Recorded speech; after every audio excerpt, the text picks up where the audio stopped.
Well, good evening, everybody, and welcome once again to Syracuse Football Postgame, presented by our friends at Krause Health. My name is Brent Axe, and here we are following a tale of two halves at the Carrier Dome. First half between Syracuse and Boston College. Snoozer, real snoozer. 3-0 game at halftime, a game that Boston College led, by the way, 3-0. Second half comes. Totally different story. 21 unanswered points from Syracuse. Sean Tucker, 207 yards for the Orange, the 14th 200-yard plus performance in Syracuse football history. Sean Tucker is now third on the list of single-season rushing performances in Syracuse football history. Sean Tucker is the nation's leading rusher. He lost that title temporarily to Kenneth Walker III of Michigan State. And really, the only reason he lost that title is because Kenneth Walker III got to play first today.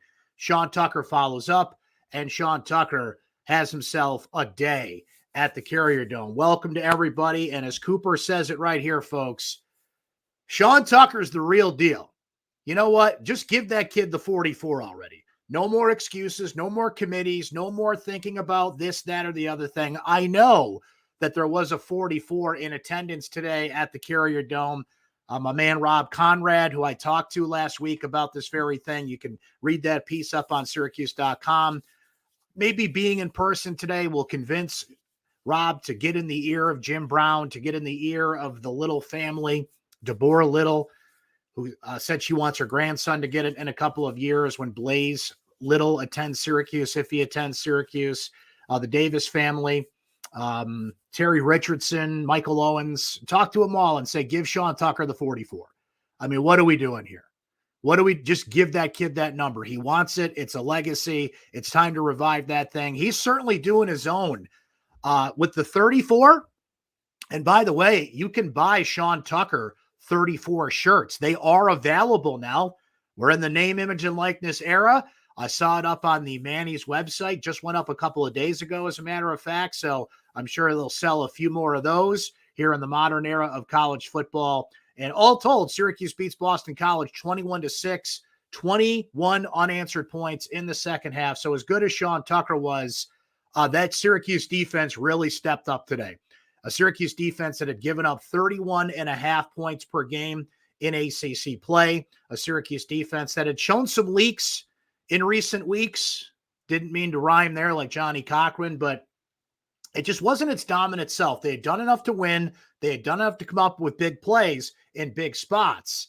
And today, for the first time in what feels like forever, 5 straight games prior to this, Syracuse played in games decided at the final gun, decided by 5 points or less.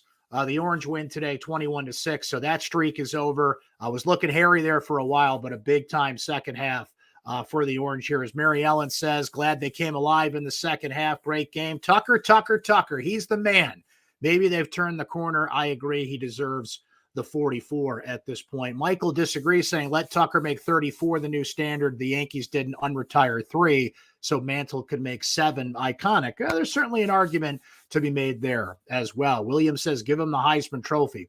Look, I think if Syracuse was a better team this year in terms of record, if they were a 7 or 8 win team, which they very well could be, frankly, Tucker would be right in the thick of it. Kenneth Walker III had himself a day against Michigan today, so maybe they'd go in tit for tat in that sense. But Tucker's a special player. But we mentioned the defense. Kingsley Jonathan with 3 sacks on the day. Stephon Thompson, as Dan says right here, is legit. And he is legit. I mean, Mikel Jones, who's out there playing hurt, I think is one of the best linebackers in the country, let alone the ACC.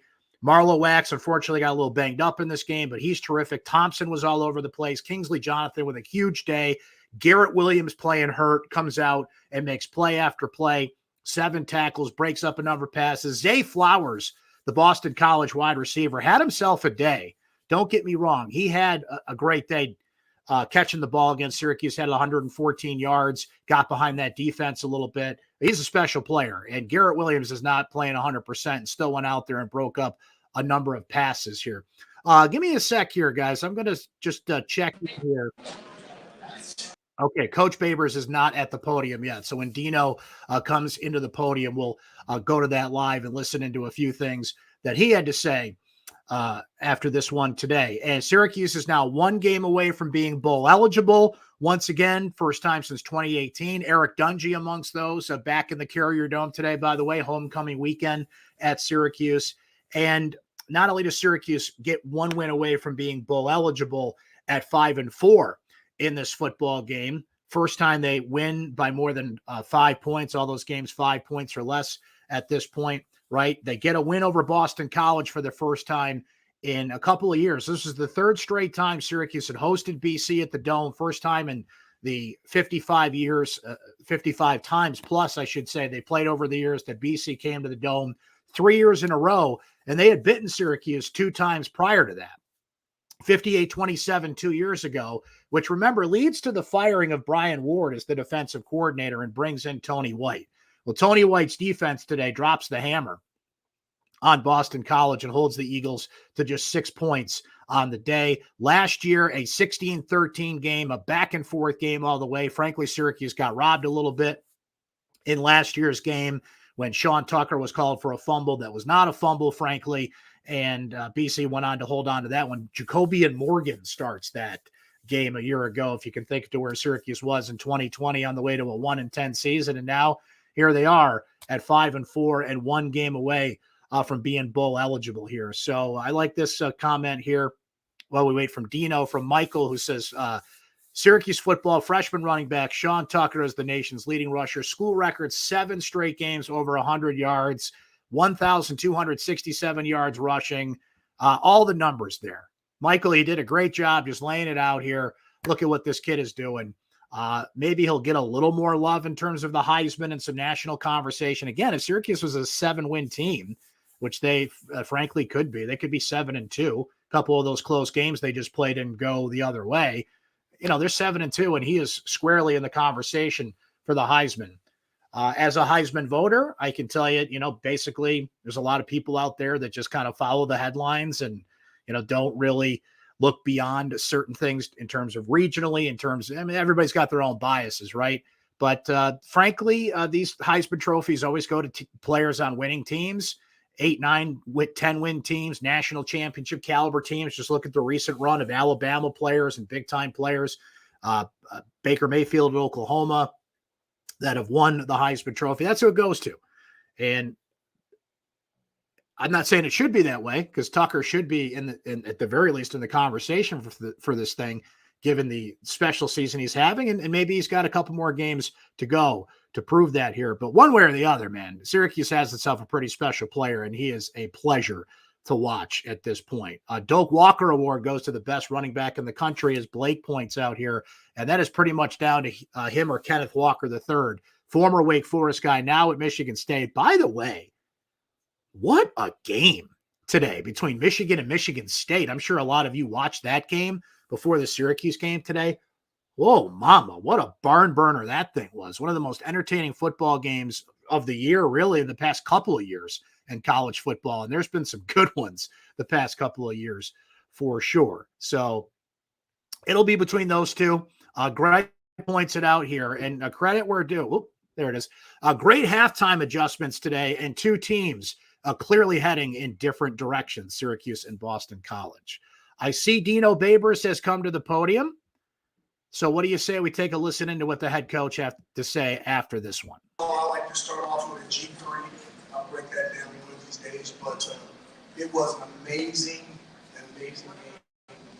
And I couldn't be more proud of this football team. And the way they handled the adversity in the last, you guys still have 5 to 6 weeks. And just unbelievable faith. Unbelievable faith, without evidence that they can do these things that they're doing. We're not done. Hopefully we're not finished. Wow. For what the super seniors have done for us and where we are in the youth movement, I couldn't be more proud or more excited about being around this football team. I don't know what else to say, so I'll just kind of stop right there because I don't want to be rambling. But just doggone proud of their efforts.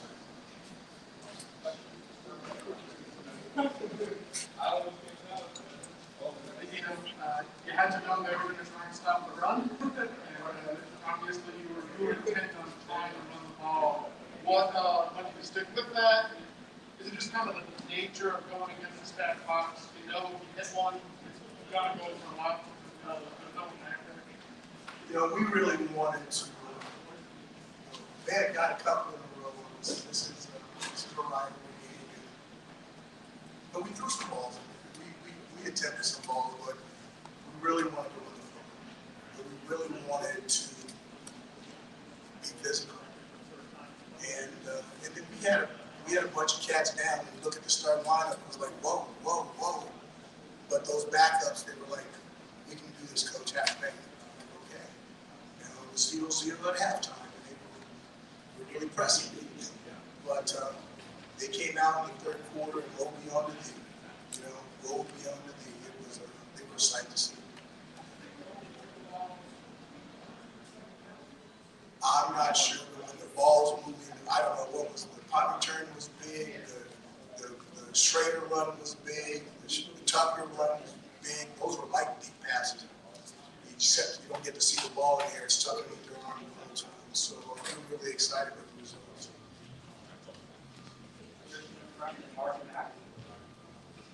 Dino, how important was this game for Kingsley, not just for himself, but for the whole? I think I can still remember him sitting in my office and talking about whether he was going to come back. And I wasn't settled once he left. All right, guys, I think I'm going to bail out of that. Sound wasn't the best there. Really had to crank up the volume to hear what Dino was saying there, but surely you heard him at the beginning there. Pretty happy about this win and a much needed win for Syracuse. And I'll tell you what's much needed, some rest for the Orange. This was a late bye week, one of the latest bye weeks I can remember for Syracuse. This is a banged up football team. That offensive line wasn't looking so good in the first half, certainly a lot better in the second half, opening up some holes for Sean Tucker in this game. They've had to mix things around. They had to put in essentially a whole new lineup today. Let me pull it up here while we're yakking about it. So they went left to right. Bergeron, who had a rough day, frankly. He had 3 false start penalties. Ellis, Service, Chris Bleich was back out there, and Dakota Davis ends up at right tackle on the day. And this is because of some injuries on the offensive line. So they had to shift some things around there. We mentioned Garrett Williams is playing hurt. We mentioned Mikel Jones is playing hurt. Chris Elmore couldn't even get out there today. And I think that affected how they ran the ball in the first half as well. They made some adjustments, as Greg pointed out in his comment, and that ended up working out for him. But Elmore had his arm in a sling. Trevor Pena didn't even matter because Courtney Jackson had the first punt return for a touchdown for Syracuse since 2018. But Trevor Pena has been one of the best kick returners in the country. He wasn't out there today. And those are the guys that didn't even play or we knew were out there fighting through it. By this point of the season, to steal a phrase from Dino Babers, everybody's got owies and everybody's hurting. And Syracuse had to just grind one more out, much needed rest. And then they've got 3 games down the stretch. And they have put themselves in the exact position they need to be. They have 5 wins. They're 1 away from bowl eligibility. It's not going to be an easy stretch down the road here for the Orange, including a couple of games on the road. But all they have to do is get 1 more win. Hey, don't stop there if you can beat some teams down the stretch. Pittsburgh lost to Miami today. Typical Pitt, just kind of, stubbing their toe, and it looks like they're going to run to be a contender to win the ACC. You got Louisville coming up and NC State.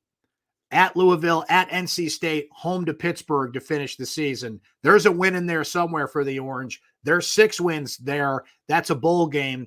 And I'll tell you what, folks, I think Dino Babers has done enough to save his job.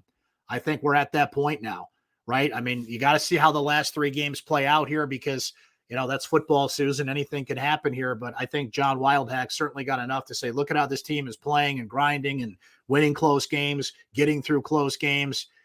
It was not looking good there for a while with some decision-making things and some things that could have gone either way for Syracuse. But I think we definitely saw today, basically Babers won his job back if it was even on the line. But, certainly it was coming off a 1-win season, and you had to look to see how it would go, what the feel of it was, how this team was playing, how they're responding to him. They get that 6 win in a bowl game. I mean, obviously that'll clinch it officially, but we're kind of on the brink of that at this point. Scott says, don't be surprised if they run the table here. Louisville's going to be a tough game. NC State just dropped out of the top 25, and I know what Pittsburgh did today to Miami, but I'll tell you what Pitt's really good at, stopping the run and selling out to stop the run. And that's the one thing today. Sean Tucker had himself a day. I mean, 207 yards, the 14th player to do that. We mentioned he's now third place all-time single-season rushing mark. Joe Morris's record is well within striking distance for Sean Tucker here. As long as he just stays on average, he's going to become the single-season rushing champion in the history of Syracuse football. But it was noteworthy. Now, Garrett Schrader had a 48-yard touchdown run today, but throwing the ball today, how about this? Syracuse wins a game in which your quarterback only completes 5 passes. Schrader was 5 of 14 for 65 yards. He was sacked a few times. The offense in the first half was curious. Let me pull up the comment here and highlight it. Somebody just mentioned it a moment ago. I think it was Jack. Let me go back. Yeah, Jack says it here. Why aren't we utilizing our tight ends? Preaching to the choir, Jack. I don't know if you follow me on social media or listen to me on the radio. I've certainly mentioned it here too. It befuddles me why Syracuse has a talented, fast tight end in Luke Benson, who is healthy. He was a little banged up earlier in the year, but he's healthy now. And they don't throw him the football. They don't throw him the football in this game when in the first half, I gave you the numbers, the passing game was struggling mightily. So what you do? You go to play action. You get the ball in the middle of the field. Dink and dunk, 5, 7, 8-yard chunk plays, get the offense going, let the pass set up the run. Once Tucker got going again, they did make a couple of nice passes out there, but why they don't utilize the tight end is beyond me. So that's a little bit of a red flag because Schrader had really kind of taken command of the offense and thrown the ball a heck of a lot better the last 2 weeks. The throw to Damian Alford and Courtney Jackson down the stretch to beat Virginia Tech the week before that against Clemson. 62-yard strike to Trevor Pena, and on both of those throws, he got tattooed. So maybe he was, speaking of needing bye weeks, maybe he's a little shaken up. They wanted to be careful with him today. We mentioned the new offensive line. They had to shift around. No Chris Elmore out there today, but certainly noteworthy that Schrader had a bad day throwing the football. That's really the only thing that went bad for Syracuse, though, is we kind of go around here and look at some other numbers. So Boston College was held to just 251 yards on 72 plays. That's 3.4 yards per play. The Orange end up with 358 yards on the day. That's an average of 6 yards per play.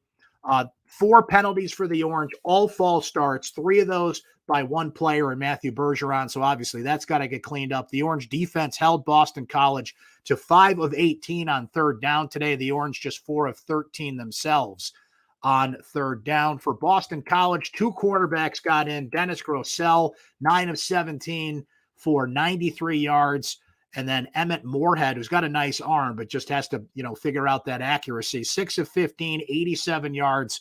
Syracuse defense really clamped down, with the exception of Zay Flowers, who is going to be an NFL wide receiver, folks, and got behind the defense for a few plays. 6 catches, 116 yards on the day. Had averaged 19 yards per catch at a long of 44 yards on the day. So, look, BC made some plays in this one, but man, that team, when they lost Phil Dracovic, who could have been an all-ACC quarterback. Kenny Pickett's had a good year. A couple of guys have had good years in the ACC. But once Phil Dracovic went down, BC season is probably going down with it. Somebody brought it up earlier in the comments. These are 2 teams going in opposite directions here.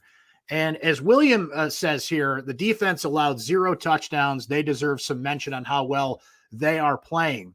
It was important for them to have a better day today because coming into today's game, William, they had been averaging 31.5 points allowed per game in ACC play. I like this defense. I like the Tony White 3-3-5 attack, but you had to beat a team that, frankly, you outmatched, which Syracuse didn't do last week. Remember, they played Virginia Tech last week, who was 111th in the country in scoring, hadn't had a running back go over 60 yards in an individual game. And Virginia Tech threw a lot of things at that Syracuse defense a week ago they had not seen, didn't respond to, and almost lost that game for Syracuse. They got run over last week. Deuce Chestnut made a touchdown-saving tackle in the fourth quarter, but that was a game that defense really struggled. And again, we mentioned some injuries and, some things that are starting to pile up on this team. Today, you're facing a struggling team that didn't know who its quarterback was. Garlow had, I think, like 80 yards rushing, but certainly didn't have a huge day on the ground for Boston College. This is what this defense has to do against weaker teams. Drop the hammer on these guys, right? And they did that today. They didn't do it a week ago. More often than not, this defense is going to keep teams in games. They certainly kept this team in the game through the real struggle in the first half. This offense was dreadful in the first half and trailed 3-0. So I like this defense a lot. But to be fair, they had leaked a little bit in the past couple of weeks, certainly in ACC play, but really got it going here. And as Dan mentioned, wow, that goal line stand that they had on Travis Levy was big. Remember, go back to the Liberty game too, where they had a huge 4th down goal line stand in that game, which led to a close game. This one was a bigger score, 21-6. But man, BC scores there on that play. You never know. Fluky things happen. There's like 3.5 minutes left, but not today. That defense came to play, particularly Kingsley Jonathan and Stephon Thompson, who were just great in that backfield all day. Garrett Williams, we mentioned, Zay Flowers made a few plays because he's a great receiver, but Garrett Williams breaking up passes, 7 tackles on the day. This defense came to play. This defense came to play today, and they needed to. And they're going to go into that bye week, and then you get Louisville coming out of the bye. They're going to retire Lamar Jackson's number that night at Louisville. Malik Williams, I mean, God, this kid is Malik Cunningham, pardon me. Malik Cunningham is just they put up 331 rushing yards, Louisville did, on Boston College last week. So you're going to need the offense to have the gears cranking a little bit more than it did in this game to keep pace with Louisville, but this is a defense that I think can slow him down just enough and slow down that Louisville offense just enough.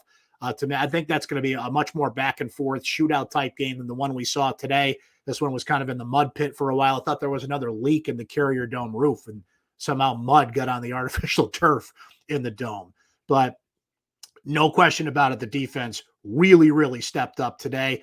Tucker had a huge day. Schrader's game is somewhat concerning, but he goes back and forth in the passing game, and I think he was banged up. I think that kid just got beat up the last 2 weeks. He'll go into that and certainly will take advantage of that bye week coming up. A lot of time in the hot tub, I'm sure, for him, and some rest and relaxation and get things square away. And then Syracuse can prime for a 3-game stretch where they need one win to get back to the bowl game. Now, I don't know if you guys can see it on the screen here, but here, I'll sit up a little bit so you can see it. Got my Boston Red Sox shirt on there. That is one bowl game that Syracuse could be in line for. That is an ACC bowl, the Fenway Bowl. That's December 29th at Fenway Park. Now, I would prefer a warmer location than Boston, Massachusetts in late December, but that seems to be a bowl game Syracuse could be in the mix for, and they'll get, pardon me, more into those conversations if they get one more win. And they got 3 opportunities to do it, and why stop there, right? Maybe they can grab a couple of wins down the stretch here. Louisville, NC State, Pittsburgh is how Syracuse finishes the year, right? John brings up a good point, though. Remember in 2011 when Syracuse only needed a win, right? Nobody's handing them anything. They got to go out there and earn it, but they have put themselves in the best possible position to do that. Dan says, I'm out. Yeah, Boston. I love Boston. Not in late December, though. But look, guys, if there is a bowl game in a baseball stadium, I think Syracuse is contractually obligated to play in it, right? Pinstripe Bowl a couple of times. Why not go to Fenway and play a bowl game? But hopefully maybe they'll get in the mix for one in, say, Florida or something like that. So we'll keep our eyes on that one. But that's what Syracuse has managed to do, put themselves in position to do this. It was hairy for 5 games in a row there. It was looking like another game where it was going to be close and down to the end, but not in this one as the Orange pull away and win 21-6 in this matchup here. And now they go into the bye week. So programming note, we won't be here next week, of course, because there is a bye week, but we do a program called Orange Weekly, which airs Thursdays live in these same locations. You're watching us live right now, but also archives to our Syracuse Orange Sports YouTube page. We'll still have that show. We'll talk some football. Syracuse basketball ramping up. They've got their second exhibition game Monday night against Lemoyne, and then they'll start their season, and we'll just kind of be in the thick of it here, heading down the stretch. And the double dip for a while there. Usually it's, hey, is it basketball season yet? Not this year. I mean, we'll certainly watch when they come around, but football still very much in the conversation here. So I think we'll end it there for tonight there, my friends. Happy Halloween, everybody. Hope you have a great Halloween weekend. Hope you enjoy Halloween tomorrow. Hope you are handing out the good candy. Okay. Don't be handing out like Necco wafers or coupons or, good candy, the good stuff. I'm not saying you got to go full size candy bar. Like, hey, if you do, good for you, because your house will be very popular on Halloween night. But, don't be handing out like the bad candy that no one wants. Werther's Original, that kind of stuff. Come on now. Go with the good stuff, man. Go with the Snickers, the Three Musketeers, the Reese Cups, the good stuff, man. Right? So happy Halloween, everybody. Hope you enjoy the rest of your weekend. Hope you enjoy your bye week too. So we will not be back here again until the Orange play Louisville, which is November, 13th, I believe. Next weekend, the Orange will be off. Then they'll play Louisville. I don't believe we have a game time on that yet, but as soon as the game is over, we'll be right back here doing what we do, talking Syracuse football with you. The Orange take down Boston College. Final score 21-6 at the Carrier Dome. This has been Syracuse Football Postgame presented by Krause Health. Thanks for hanging, everybody. We'll talk to you next time.